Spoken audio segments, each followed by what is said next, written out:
BBC تجرينيا دحر إسراد أي كجمريو نكتكتاتلنا نعدم.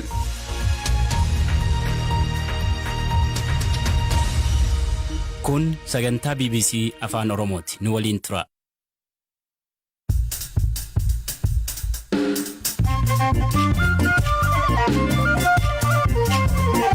Yooya malee yooya dhaggeeffattoota raadiyoo BBC Afaan Oromoo nu dhiyaadha bakka dhaggeeffachuu jirtan cufaatti sagantaan keen jalqaba. Gara Afaan Oromoo dhufnee jirra. Akkuma agartanii tabbii na duba jiru kuni amma kaleessaatti diinaan qabamee ture. Waraana cimaa kaleessa goonee qabannee jirra. Har'as cifraan qabanna, burqaan qabanna. Ministeerri muummee Abiy Ahmad dirree waraana Afaarirraa kan jedhe dubru fuudhuun garmalee qaalii waan ta'aa jiruu fi gabarri hafu. Baduu hin danda'u aadaadha wanti haadha balleessuu hin dandeenyu garuu haalatti akka gaddeebi'u namni humna isaatiin akka gabbaree fuudhuu danda'u akka irra bahee uummanni keenya tumatee waan wayii akka kaa'atu faan barbaade. Walitti bu'insi Darfuritti uumameen namoonni hedduun du'an kanaaf oduu dabalatan waliin tura an asli galgalu.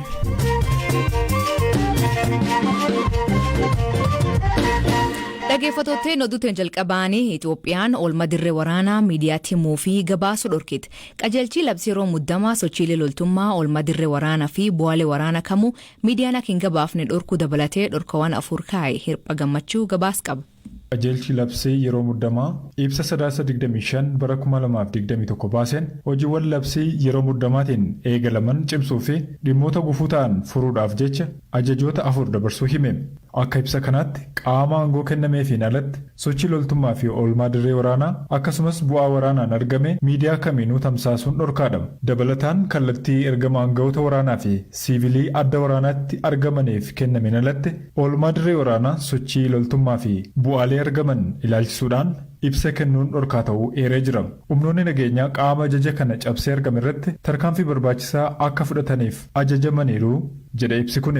Namni miseensa qaama nageenyaa hin taane haala iddoo fi yeroo kamittuu uffata dambii raayyaa ittisaa poolisii federaalaa humnoota addaa naannolee fi poolisii idilee uffachuun gonkumaa dhorkaadha jedhan. Nama miseensa dhaabbilee kanneen hin taane yookiin waraqaa eenyummaa haaromfame otoo hin qabaatiin uffate kamuu irrattuu qaamoleen nageenyaa tarkaanfii akka fudhatan ajajeera. Kana malees labsiin yeroo muddamaa kun qaamoleen haala sirni heera mootummaa eeyyamuun alatti mootummaan ce'umsaa yookiin immoo mootummaa seeraan ala ta'e ni hundeessinaa jechuun socho'an irrattis qaamoleen nageenyaa tarkaanfii akka fudhatan ajajeera. Kun immoo Koongireesiin Federaalawaa Oromoo rakkoo Itoophiyaan amma keessa jirtu kana keessaa ba'uudhaaf mootummaan ce'umsaa tattamaan akka hundaa'uuf gaafate guyyaa tokkoon booda dhaba. Itoophiyaatti waraanni babal'achaa dhufu hordofee labsiin yeroo muddamaa 2 bara 2021 irraa kaasuun baatiiwwan 6 dhufaniif kan hojiirra oolfamu ta'uun labsamuun ni yaadatama.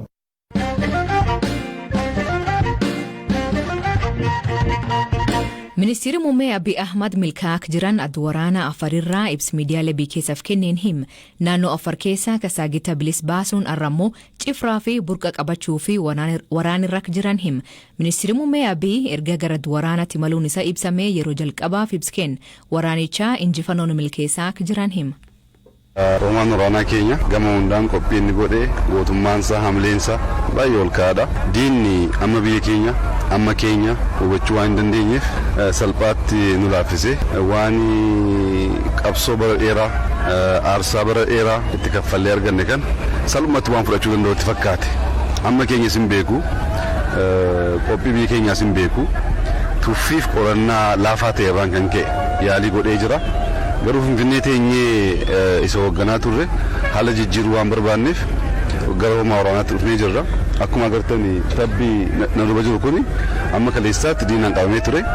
Waraana cimaa kaleessa goonee qabannee jirra. Har'as cifraan qabanna, burqaan qabanna.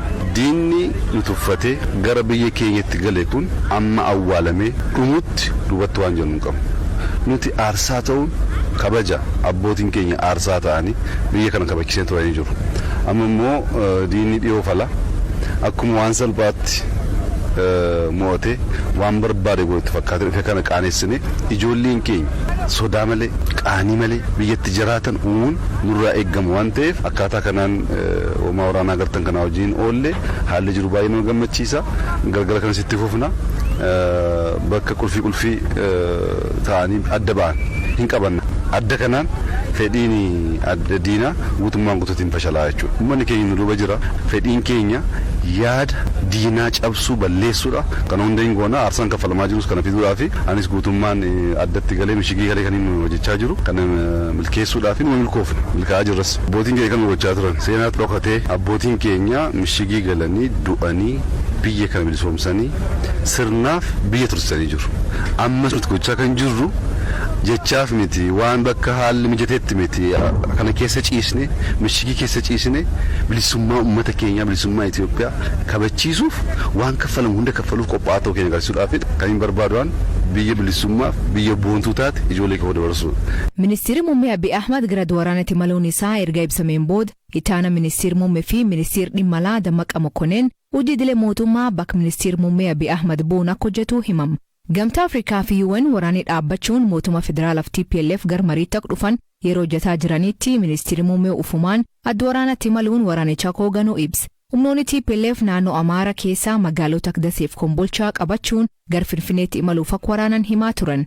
Amma ministeerri muummee Abiy Ahmad yoo dubbatu diina injifachuun bilis taatee dhalootaaf hin dabarsinaa kanaanis milkaa'aa jirraa jedha. Miidiyaaleen biyya keessaa dhiyeenya kan akka gabaasaniitti naannoo Amaaraa baatii keessatti humnoonni waraana Itoophiyaa ajajoota waraanaa fi koloneelota TPLF ajjeesuun injifannoo argatte. Garuu gam TPLF dhugaa ta'uu fi sob ta'uu waan dubbatan hin jiru. BBC'n qaama walaabtaa irraa kan mirkaneeffate hin qabu.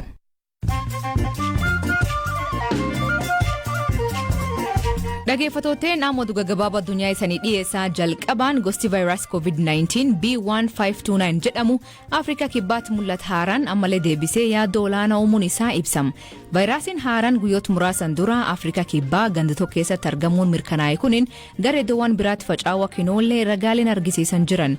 Gosti vaayirasii saayintistootaan baay'ee yaaddessa jedhamu kuniin argamuun mirkanaa'ee gaaffiiwwan hedduutu ka'aa jira. Yuunivarsiitiin Finfinnee barattoonni sadarkaa maastarii ol jiran gochawwan TPLF deeggar kamiyyuu irraa qusatan akeekachiisa. Namoota TPLF deeggaran irraatti tarkaanfiin fudhatamuu akka digirii isaanii irra mulquu irka ga'uu yuunivarsiitii hima. Midhaanii fi meeshaan qarqaarsaa Tigraay seenuu hangaan TPLF hima. Arganamaa konkolaatonni midhaan nyaataa faatan 35 samara irraa gara Maqalee qajeeluu isaanii hangaan TPLF Profeesar Kindiyaa Gabrahiwoot hima.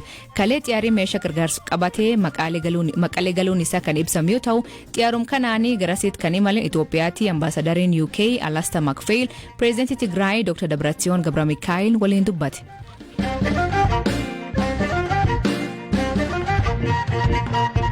Kanaan dura namoonni gara Awurooppaatti godaanan Suudaanii fi Liibiyaa irra goranii gammoojjii Saharaa fi Galaan Mediterranean irratti ture yeroo hedduu kan lubbuu isaanii dhaban. Amma immoo biyya Awurooppaa tokkirraa gara biraatti qaxxaamuraa jiranii balaan isaa mudachuu dhagahamaa jira. Dhiyeen kanaa godaantonni 27 ta'an Firaans irraa United Kingdom adogalaa jiranii lubbuu dhabuun gabaafama. Godaantota kanneen maaltu mudata? Maaliif gara UK'tti godaanuu filatan? Ammayyuu taanaa kan qophees qaba. Firaans irraa karaa ulaa Ingilizirraan goranii bidiruudhaan qaxxaamuruun gara United Kingdom seenuudhaaf osoo jedhanii godaantonni 27 lubbuun isaanii darbe. Namoota du'an kana keessaa dhiirota 17 kan garaatti baatan dabalatee dubartoonni 7 fi daa'imman 3 keessatti argamu. Karaan godaansaa kun yeroo hedduu ulaa godaantonni Itoophiyaa fi Eertiraa irratti imalanidha. Biyyoota Awurooppaa irraa addatti UK seenuudhaaf godaantonni aarsaa olaanaa kaffalu. Godaantonni maaliif gara UK seenuuf filatu jennee falmituu mirgoota godaantotaa kan taate hadaraa gaafanneerra. Baay'ee kan nama gaddisiisudha. Rakkinichi kan jalqabu biyya abbaa isaaniitirraayi. Muddamaa achi jirurraa kan ka'e godaansaaf saaxilamu. Suudaanii fi Liibiyaa keessatti du'arraa hafanii erga Awurooppaa galanii booda gara UK dhufuu barbaadu. Biyya Awurooppaa biraa jiraachuudhaaf dirqama afaan isaanii barachuu qabu. UK keessatti garuu yoo xinnaate afaan Ingiliffaan waliigaluu waan danda'aniif filatu. Ergaas dhufaniin booda maallaqa godaansaaf liqeeffatan akka kanfalanii fi maatii isaanillee gargaaruu akka barbaadan dubbatu. UK keessatti immoo maallaqa fooyya'aa ta'e walitti qabachuu akka danda'an ni yaadama. UK'n lakkoofsa godaantotaa hir'isuudhaaf imaammata godaantotaa ishee jabeessaa dhufteetti. Kun godaantota irratti dhiibbaa akkamii taasisa jennee feebaniin gaafanne. Kolugaltummaa yeroo gaafatanitti namoonni milkaa'uuf jira. hedduun isaanii garuu hin milkaa'uuf. Osoo hasin seeniniin dura koolugaltummaa yeroo gaafatanitti maal jechuun akka isaanirra jiraatu dhagahanii dhufu. Hiriyoonni isaanii dursanii UK galan maal jedhanii deebii akka kennuu qaban sirriitti himu. Yeroo tokko tokkos akka isaan hin fudhanne osuma beekanillee ni dhufu. Namoota mootummaan hin fudhadhu jedheen nyaataan, uffataa fi gorsa ogummaatiin illee ni gargaara. Ji'a darbe keessa guyyaa tokkotti godaantonni 1,000 ol ta'an karaa ulaa Ingiliiz kanaan qaxxaamuranii gara UK galaniiru. Kun ammoo lakkoofsa isa olaanaa guyyaa tokko keessatti galmaa'edha. Lakkoofsi godaantotaa bara kana gara UK galanii gara 25,000tti ni siqa. Bara 2019 keessa ammoo godaantonni 45,000 ol ta'an UK galanii kooluu galtummaa gaafataniiru.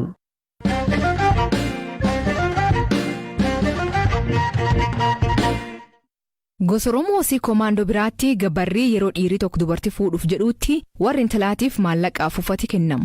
Gabarrii duraanii hariiroo fi kabaja warsodda suniif qaban argisiisuuf jecha kennamuuf eegalamuullee yeroo ammaa kanaatti gatiin gabarraa kunin akka malee dabalaa dhufuun qeerroof qarreen fuudh ga'eef yaadota urdabree dhiibbaa